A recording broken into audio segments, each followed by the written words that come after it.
नमस्कार। News are के खास कार्यक्रम 4 बजे की 4 बड़ी खबरों में आपका स्वागत है। मैं हूं अभिनय सिंह चौहान। आज की पहली बड़ी खबर उत्तर प्रदेश से है, जहां सपा सुप्रीमो अखिलेश यादव ने भाजपा को गिरती हुई पार्टी कहा। दूसरी बड़ी खबर गुना से है, जहां स्ट्रांग रूम निरीक्षण के दौरान गड़बड़ी पर कांग्रेस प्रत्याशी दिग्विजय सिंह ने शिकायत दर्ज कराई है।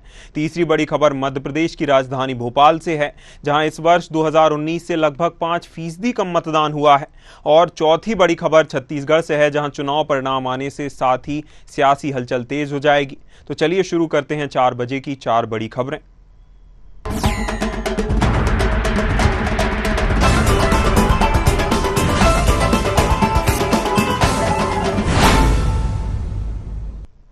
लोकसभा चुनाव के प्रत्येक चरण के साथ ही सियासी तापमान बढ़ता जा रहा है, जहां चुनाव 4 चरण में संपन्न हो चुके हैं और अब 5वें चरण की बारी है। इसी बीच सपा सुप्रीमो और कन्नौज लोकसभा सीट से उम्मीदवार अखिलेश यादव ने भाजपा पर निशाना साधा है। उन्होंने तंज कसते हुए कहा कि गिरती हुई पार्टी का ग्राफ तो गिरता ही जा रहा है और जैसे जैसे मतदान के चरण आगे बढ़ रहे हैं, भाजपा के खिलाफ जनता का गुस्सा भी बढ़ता जा रहा है। वहीं अखिलेश यादव ने कहा कि जब चुनाव 7वें चरण में आएगा तो भाजपा के खिलाफ जनता का गुस्सा भी 7वें आसमान पर होगा।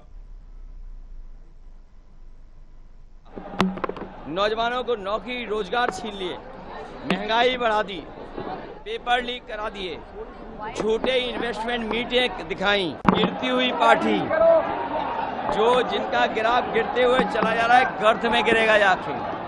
अब नीचे जा रही है, कितनी नीचे पहुंचेगी इसका कोई हिसाब किताब नहीं है। और जैसे चरण आगे बढ़ रहे हैं, जनता का गुस्सा भी इनके खिलाफ बढ़ता चला जा रहा है। और ये देख लेना आप, जब 7वें चरण में चुनाव आएगा, जनता का गुस्सा इनके खिलाफ 7वें आसमान पर होगा। इन्होंने किसान को धोखा दिया, नौजवानों को नौकरी रोजगार छीन लिए, महंगाई बढ़ा दी, पेपर लीक करा दिए, झूठे इन्वेस्टमेंट मीटिंग दिखाई, डिफेंस एक्सपो झूठा ही दिखाया और केवल सपने दिखाए और इनका हर जुमला झूठा निकला।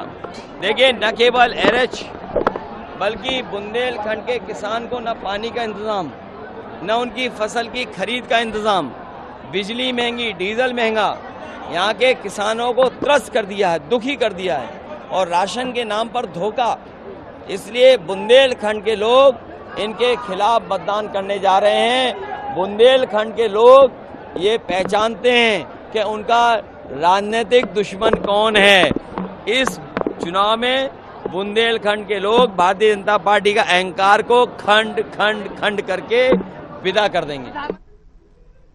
खबर पर हमारे साथ चर्चा करने के लिए अनूप मिश्रा जुड़े हुए हैं। अनूप, अखिलेश यादव ने भाजपा को, भारतीय जनता पार्टी को गिरती हुई पार्टी बताया और कहा कि गिरती हुई पार्टी का ग्राफ भी गिरता जा रहा है। क्या कहेंगे? जिस तरीके से आपको बता दें कि चुनाव बढ़ता जा रहा है, 4 चरण के चुनाव हो चुके हैं, बाकी 3 चरण के चुनाव बाकी हैं। लगातार जिस तरीके से तापमान बढ़ रहा है, राजनीतिक दलों का भी तापमान इसी तरीके से बढ़ता जा रहा है। लगभग सभी राजनीतिक दल एक दूसरे पर आरोप प्रत्यारोप कर रहे हैं। आज कांग्रेस, जो अखिलेश यादव समाजवादी पार्टी के नेता है, उनकी 2 रैलियां थी, झांसी और जालौन में। जालौन में अखिलेश यादव ने भारतीय जनता पार्टी पर तंज कसते हुए उन्होंने कहा कि भारतीय जनता पार्टी का लगातार ग्राफ गिर रहा है। जिस तरीके से प्रत्येक चरणों का चुनाव हो रहा है, प्रथम चरण, दूसरी चरण, तृतीय चरण और चतुर्थ चरण कंप्लीट हो चुके हैं कि पहले और दूसरे और तीसरे चौथे चरणों में उसी तरीके से भारतीय जनता पार्टी का ग्राफ गिरता जा रहा है। 7वें चरण तक पूरी तरीके से भारतीय जनता पार्टी का ग्राफ गिरता चुका होगा, क्योंकि भारतीय जनता पार्टी लगातार जो है गरीबों की उपेक्षा कर रही है। जिस तरीके से भारतीय जनता पार्टी जब सत्ता में आई थी, उन्होंने कई सारे वायदे किए थे, वो कोई वायदे नहीं पूरे हुए हैं। उद्योगपतियों का जो है कर्ज माफ किया गया है, किसानों का कर्ज माफ नहीं किया गया है। जालौन की जो जनसभा में उन्होंने भाजपा पर वार करते हुए कहा कि 5 करोड़ जिसका कर्जा था वो भारतीय जनता पार्टी ने माफ किया, जो उद्योगपतियों का होता है। लेकिन किसानों का, जो गरीब किसान होते हैं, छोटे किसान होते हैं, उनका कर्जा भारतीय जनता पार्टी नहीं माफ करती है। लाखों करोड़ उनके जो मित्र हैं, अडानी अंबानी को लेकर के उन्होंने कहा कि उनका कर्जा माफ किया जा रहा है, जबकि किसानों का नहीं माफ किया जा रहा है। साथ ही साथ उन्होंने आरक्षण और बेरोजगारी के मुद्दे पर भारतीय जनता पार्टी को घेरा, कहा कि जिस तरीके से बेरोजगारी बढ़ रही है, आरक्षण को भारतीय जनता पार्टी खत्म करना चाह रही है। उससे ये लग रहा है कि जल्दी ही इसकी विदाई तय हो रही है। साथ साथ में उन्होंने ये भी कहा कि भारतीय जनता पार्टी जिस तरीके से गुमराह करने का काम कर रही है, संविधान में गुमराह कर रही है, आरक्षण के मुद्दे पे गुमराह कर रही है, और किसानों की आय पर भी उन्होंने कहा किसानों की जो आय है वो दोगुनी नहीं हो पा रही, जबकि उन्होंने वादा किया था कि किसानों की आय दोगुनी की जाएगी। तो कई मुद्दों पे अखिलेश यादव ने भारतीय जनता पार्टी का जो को घेरने का काम किया। साथ ही साथ उन्होंने नरेंद्र मोदी को भी घेरा कि वो केवल अपने नीतियों की याद करते हैं, अडानी अंबानी को फायदा पहुंचाते हैं, जो कितने भी रोड शो कर ले, कितना भी पूरी पार्टी यहाँ पे जो खाना दे ले, पूरा अमला यहाँ पर केंद्र का है, लेकिन वो इस बार इंडी गठबंधन की जो सरकार है वो बनने पर नहीं रो सकते। उनका समय समाप्त हो चुका है, उनका ग्राफ गिरता जा रहा है। तो इस तरीके से लगातार उनके द्वारा तमाम जो है आरोप उनके ऊपर हमले किए गए, आरोप दिए गए। इसके साथ साथ उन्होंने ये भी कहा कि पार्टी के जो बड़े नेता हैं, अमित शाह, नरेंद्र मोदी या उनके अन्य बड़े नेता हैं, वो जमीन पे नहीं आते हैं, एसी के कमरों में काम करते हैं। इस तरीके से कई सारे हमले उन्होंने कहा। बनारस में प्रधानमंत्री के जो रोड शो हुआ है, इसके साथ साथ आपको बता दें उन्होंने नामांकन किया है। इस बार उन्होंने कहा कुछ भी कर ले, पूर्वांचल में और बुंदेलखंड दोनों जगह भारतीय जनता पार्टी को हार का सामना करना पड़ेगा।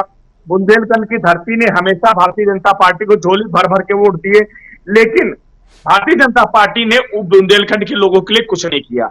इस तरीके से कई सारे जो है हमले भारतीय जनता पार्टी पर सपा अध्यक्ष अखिलेश यादव ने किए। जी अनूप, जैसा कि कई रिपोर्ट्स के अनुसार अखिलेश यादव कन्नौज से प्रत्याशी हैं, कन्नौज से उन्हें कड़ी टक्कर भारतीय जनता पार्टी दे रही है और भारतीय जनता पार्टी ऐसे बयानों को उनकी बौखलाहट कह रही है।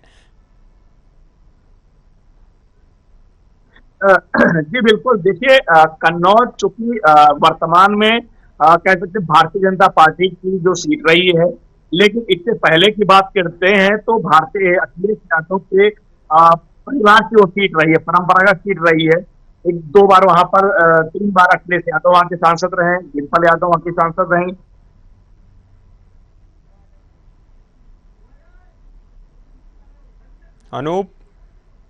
अनूप से हमारा संपर्क टूट गया है।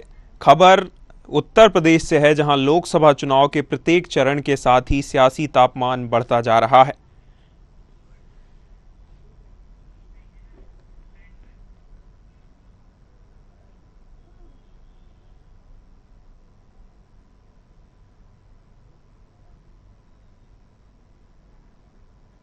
चलिए रुक करते हैं, अगली खबर की ओर बढ़ते हैं। गुना और राजगढ़ लोकसभा क्षेत्र में तीसरे चरण के मतदान के बाद 4 विधानसभा सीटों की ईवीएम मशीनें पीजी कॉलेज में बनाए गए स्ट्रांग रूम में रखी गई हैं, जहां स्ट्रांग रूम का निरीक्षण करने पहुंचे राजगढ़ सीट से कांग्रेस प्रत्याशी दिग्विजय सिंह ने गड़बड़ियों को लेकर नाराजगी जाहिर की है। दिग्विजय सिंह ने बताया कि स्ट्रांग रूम के आसपास लगे कैमरों पर तारीख 4 जून दिखाई दे रही है। साथ ही कैमरों में समय भी रात के 3:27 दर्शाया जा रहा है। इस मामले में कांग्रेस नेताओं ने तत्काल गुना एसडीएम को जानकारी दी। इसके बाद दिग्विजय सिंह सीधे कलेक्टर सत्येंद्र सिंह को इसकी शिकायत दर्ज कराने के लिए रवाना हो गए। वहीं कलेक्टर ने गड़बड़ी ठीक कराने का आश्वासन दिया है। चुनाव के 2-3 दिन बाद ही काउंटिंग हो जाता था, तो आसानी से हो जाता था। अब 1-1, 1.5 महीना के बाद होती काउंटिंग, इसलिए थोड़ा सा स्ट्रांग रूम में चौकीदारी करनी पड़ती है। कैसा रहा इलेक्शन आपने थर्ड फेज में? अच्छा था। आज चौथे चरण की वोटिंग चल रही है, क्या उम्मीद जता रहे हैं मतदान प्रतिशत इस बार भी बढ़ेगा? बात यह है, लोगों में जो गुस्सा था वो उभर कर अब सामने आने लगा है। स्ट्रांग रूम के वीडियो में अभी जो 4 जून और समय गड़बड़ दिखाया है, हाँ, ये क्या मामला था? ये ऐसा था कि जब वीडियो लिया गया तो वीडियो पे टाइम आ जाता है, तो टाइम सही था लेकिन डेट 4 जून की। नो सर, टाइम भी 3 बजे का था। टाइम 3 बजे का टाइम 3 तो बज गए होंगे। रिटर्न कंप्लेंट किया क्या आपने? रिटर्न कंप्लेंट किया क्या? आप जब गए थे रिटर्न नहीं बताए? कंप्लेंट तो नहीं की है, पहले भी बात। खबर पर हमारे साथ चर्चा करने के लिए योगेंद्र शर्मा हमारे साथ जुड़े हुए हैं। योगेंद्र, ईवीएम की सुरक्षा पर दिग्विजय सिंह ने उठाए सवाल, क्या कहना चाहेंगे? जी, जैसे कि देखने में आया है कि कल दिग्विजय सिंह जी यहाँ गुना आए थे और गुना आकर जैसे कि लगातार देखा जाता है कि चुनाव को जब समाप्त हो जाते हैं, मतदान हो जाता है, तो ईवीएम मशीन की जांच करने के लिए समय समय पर प्रत्याशी आते हैं। तो इसी प्रकार कल आए थे और यहाँ के जिस तरीके से उन्होंने देखा कि ईवीएम मशीन जहाँ रखी हुई है वहाँ के जो वीडियो चल रहे हैं या जो घड़ी का टाइम चल रहा है उसमें काफी अनियमितताएं देखने को मिली। और साथ ही जो समय था वो 3 बजे का, और सबसे बड़ा जो ये सवाल उठाया दिग्विजय सिंह ने कि उसमें जो डेट चल रही है वो 4 जून की चल रही, तो उस पर ऑब्जेक्शन रहा दिग्विजय सिंह का। और तमाम सारी जो चीज में निकल के आई कि उन्होंने कहा कि ये तो टोटल आचार संहिता का उल्लंघन भी बताया है, साथ में कहीं ना कहीं ईवीएम में छेड़छाड़ को लेकर भी उन्हें शक जाहिर किया है, और जिसकी शिकायत उन्होंने तुरंत एसडीएम से की है। और एसडीएम के करने के बाद में, हालांकि राइटिंग में नहीं दिया है, रिटर्न में नहीं दिया है, लेकिन कलेक्टर से जाके जो सत्येंद्र सिंह यहाँ गुना के निर्वाचन अधिकारी हैं, कलेक्टर हैं, उनको भी अवगत कराया है। और मैं अभी स्ट्रांग रूम के बाहर खड़ा हुआ हूँ। जिस तरीके से उन्होंने कहा कि पहले बैलेट पेपर से होते थे, उस समय बैलेट बॉक्स का भी चौकीदारी करते थे, और अभी मशीनों की चौकीदारी की जा रही है। जी अभिनव। योगेंद्र, जैसा कि दिग्विजय सिंह ने बताया कि उसमें तारीख भी 4 जून की बताई जा रही थी, समय भी सीसीटीवी में 3:27 का बताया जा रहा था, जिसको लेकर उन्होंने कलेक्टर से शिकायत भी दर्ज कराई है। इसको लेकर निर्वाचन अधिकारी की ओर से अब तक किस प्रकार का एक्शन कुछ लिया गया है? अभी तक जैसे कि अभी तक एक्शन नहीं हुआ है, लेकिन कलेक्टर सत्येंद्र सिंह ने इस मामले में उनको बोला है कि जो अगर गड़बड़ी है तो उसको ठीक कराने की बात कही है, ये आश्वासन दिया था। परंतु मैं समझता हूं कि अभी तक इस मामले में कलेक्टर ने कह तो दिया है, आश्वासन दिया है, लेकिन अब तक कोई उस पर कार्रवाई नहीं हुई है। जी, दिग्विजय सिंह ने इसे आचार संहिता का उल्लंघन बताते हुए चुनाव आयोग से भी इस ओर संज्ञान लेने की मांग की है, जैसा कि आपने बताया। इसको लेकर उन्होंने चुनाव आयोग से अभी तक कोई शिकायत दर्ज कराई है? योगेंद्र, आयोग को शिकायत दर्ज कराने का था तो कल ही उन्होंने स्पष्ट रूप से कर दिया था कि यह कलेक्टर को, जिला निर्वाचन अधिकारी को अवगत कराया है। वही मध्य प्रदेश निर्वाचन आयोग है, उसको भी उनको भी अवगत कराया है, फोन के माध्यम से कराया, लेकिन राइटिंग में या रिटर्न में देने की जो बात है तो वो अभी तक कहीं से ये खबर नहीं आई है। अभिनव, बिल्कुल, बहुत धन्यवाद योगेंद्र आपका हमारे साथ जुड़ने के लिए, हमारे साथ चर्चा करने के लिए। तो रुक करेंगे, अगली खबर की ओर बढ़ेंगे। लोकसभा चुनाव के चौथे चरण के साथ ही मध्य प्रदेश में 29 लोकसभा सीटों पर मतदान सोमवार को संपन्न हो गया है और 4 जून को इसके नतीजे आएंगे। 4 चरण में हुई वोटिंग में कुल 67.77% वोटिंग हुई है, जो 2019 से 4.35% कम है, जिसका अर्थ है कि 5 साल में करीब 5% के लगभग वोटिंग घट गई है। 2019 के लोकसभा चुनाव में 71.12% वोटिंग हुई थी। वहीं चौथे चरण की बात करें तो 8 लोकसभा सीटों इंदौर, खंडवा, खरगोन, रतलाम, धार, उज्जैन, मंदसौर और देवास में शाम 6 बजे तक 71.72% वोटिंग हुई, जो 2019 से 3.93% कम है। तब 75.65% वोटिंग हुई थी।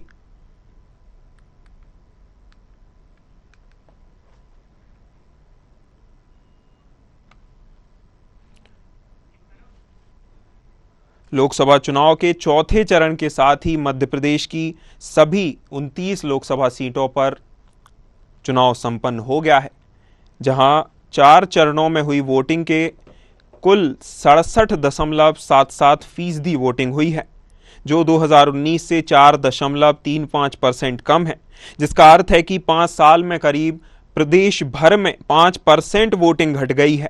2019 के लोकसभा चुनाव में 71.12% वोटिंग हुई थी। खबर पर हमारे साथ चर्चा करने के लिए सत्यम शर्मा जुड़े हुए हैं। सत्यम, 5 साल में 5% वोटिंग घट गई है, क्या कारण हो सकते हैं? बिल्कुल अभिनव, देखिए लगातार 2019 के मुकाबले की बात की जाए और 2024 में जिस तरह से लोकसभा चुनाव हुए हैं उसमें कहीं न कहीं वोट प्रतिशत घटा है, और 2023 में जो विधानसभा चुनाव थे उससे करीब 10% की वोटिंग कम हुई है, जो चिंता का विषय भी होना चाहिए। और लगातार चुनाव आयोग और बीजेपी और तमाम कांग्रेस पार्टियों के प्रयास के बाद भी वोटिंग घटी है, और वोटिंग घटने का एक रीजन इसके सामने आया है।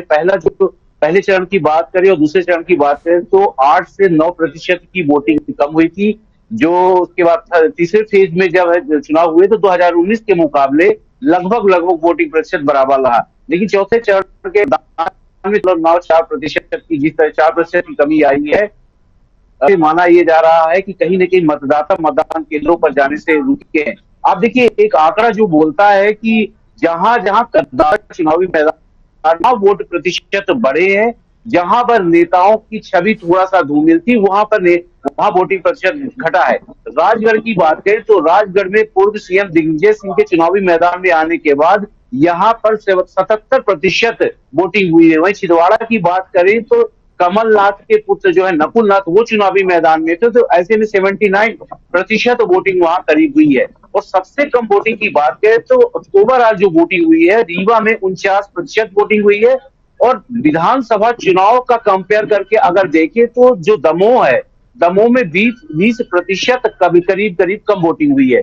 तो जिस तरह से ये 5 सालों में 4.65 करीब 5% का आंकड़ा जो है लोकसभा चुनाव में ये गिरा है। इसमें सबसे बड़ा रीजन ये रहा है कि पहला जो रीजन चुनाव आयोग ने बताया था कि गर्मी है, और जो तमाम बीजेपी के नेता और कांग्रेस के नेता भी बता रहे थे कि लोग निकल कर इसलिए सामने नहीं आ रहे क्योंकि गर्मी पड़ रही है, गर्मी की वजह से भी एक रीजन है, और खेती और मुख्यतः शादी का सीजन चल रहा था, इस वजह से।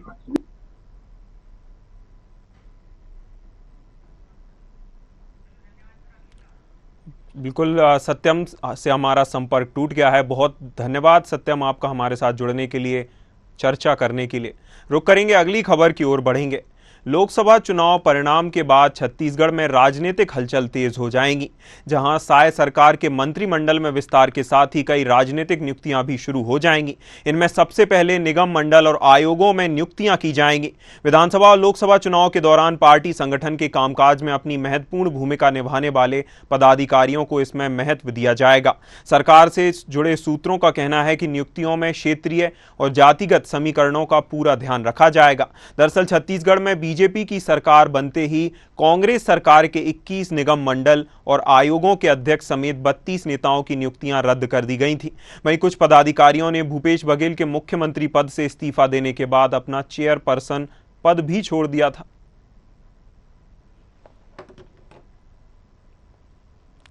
लोकसभा चुनाव के परिणाम आने के बाद छत्तीसगढ़ में राजनीतिक हलचल तेज हो जाएगी, जहां साय सरकार के मंत्रिमंडल में विस्तार के साथ ही कई राजनीतिक नियुक्तियां भी शुरू होंगी।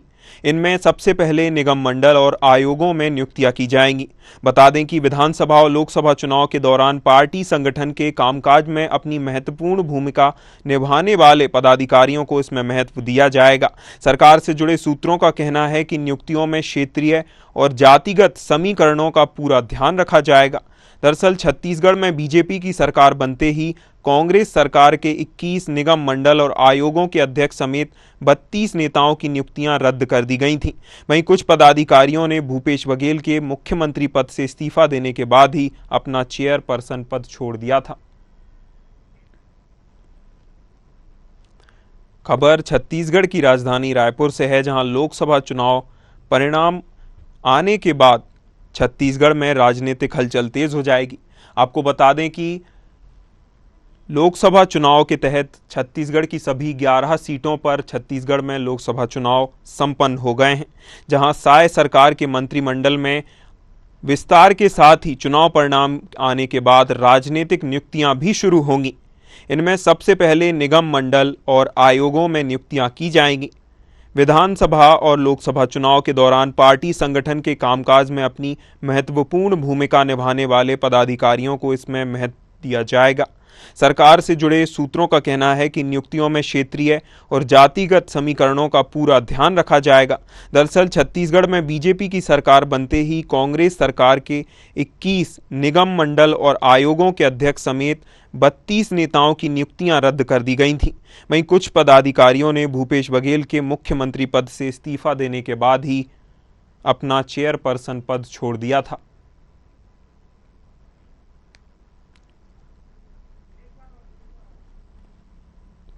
खबर छत्तीसगढ़ की राजधानी रायपुर से है, जहां लोकसभा चुनाव परिणाम आने के बाद ही छत्तीसगढ़ में राजनीतिक हलचल तेज होगी। आपको बता दें कि छत्तीसगढ़ की सभी 11 सीटों पर लोकसभा चुनाव संपन्न हो गया है, जहां चुनाव परिणाम आने के बाद साय सरकार के मंत्रिमंडल में विस्तार के साथ ही कई राजनीतिक नियुक्तियां भी शुरू होंगी।